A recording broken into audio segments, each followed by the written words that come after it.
Hello students, in the previous videos we have discussed about almost 3 chapters. So let us start with new chapter, that is advertising and sales management. You know that advertising is that activity by which usual and oral messages are addressed to the general public. So its purpose is to inform or influence them in order to increase the sales of the advertiser, right? So in order to increase the sales of the advertiser, there should be a advertisement, right? So it is done with the view to sell the goods or services offered by the advertiser.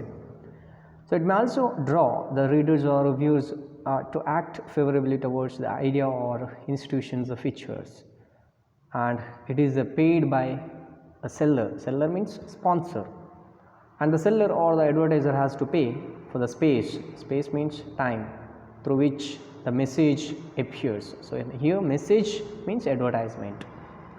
The aim is to persuade people to buy more. Advertising creates a desire for new products. The success of advertising greatly depends upon effective advertising program.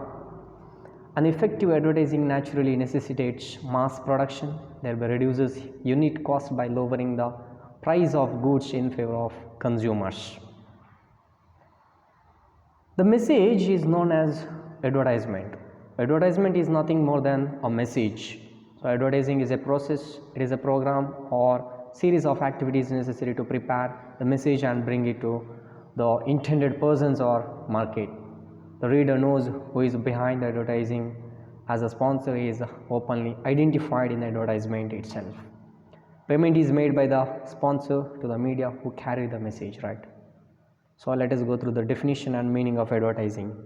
According to some, advertising is derived from the French word advertir, which means to notify, to inform, to give notice, or to give public information or announcement of. But according to others, the term advertising is derived from the Latin word advertere, which means to turn the people towards it, or turning the attention of the people towards product.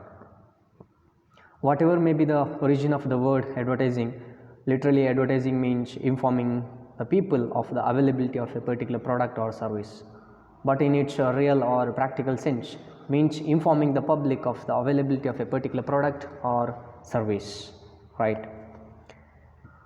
Here is one definition given by American Marketing Association. Advertising is any paid form of non-personal presentation and promotion of ideas, goods or services by an identified sponsor. It involves the use of such media as magazine, newspaper, speech, radio, motion pictures, outdoor media, cards, catalogs, direct mail, directories and references, store signs, programs and menus, novelties and circulars. And one more definition is there according to Professor Starch.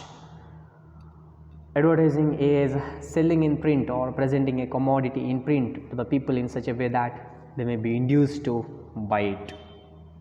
So whatever may be the definition, advertising means informing the people of the availability of a particular product or service, right? So it means informing the public of the availability of a particular product or service, stimulating their desire for the advertised product or service and inducing them to buy the same. So here this is about the definition of advertising. Next we will discuss about characteristics, features of advertising. Advertising has certain characteristics, features of its own. First one, advertising is a form of publicity, that is dissemination of information regarding a product, service or idea. So it is a form of publicity. Second one, it is a sponsored publicity or communication. So it is a mass or non-personal communication reaching large groups of buyers. It is not delivered by actual person. It is not addressed to a person, right? Whatever the form of advertisement, spoken or written or visual, it is directed at a mass audience and not at an individual, as in personal selling.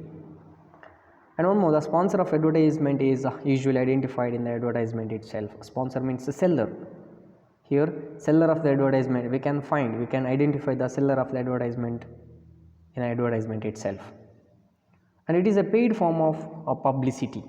Advertising is a paid form and hence commercial in nature. Thus any sponsored communication designed to influence buyers behavior is advertising, because advertiser pays for it, right?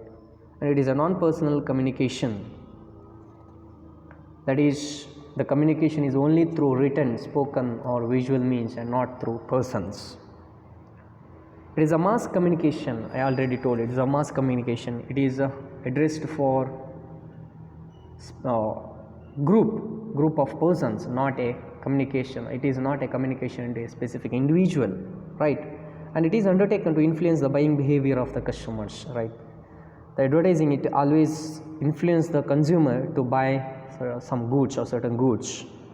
This is about characteristics, features of advertising. And one more feature is a matter of record, right? It is a matter of record, furnishing information for the benefit of buyers, and it guides or helps buyers to make satisfactory purchases. The contents of an advertisement are what the advertiser wants.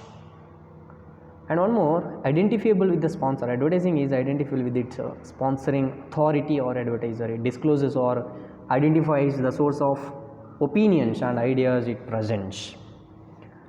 Next, we'll discuss about objectives of advertising.